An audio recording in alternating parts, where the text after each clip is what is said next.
Tissue আর থালা তারপর করিস কেন? এই জন্য গরম গরম পড়ে গেল স্যালাড আর পকোড়া। রাইস হ্যাঁ কিটা এগুলো করবে কখন এই করে রাখছে তিতো কি জানা মানে ওই যে সব কিছু একসাথেই করছে না মানে এই হয়ে গেছে টক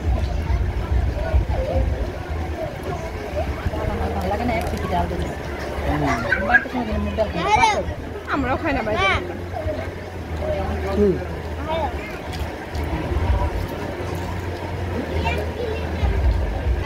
পকোড়া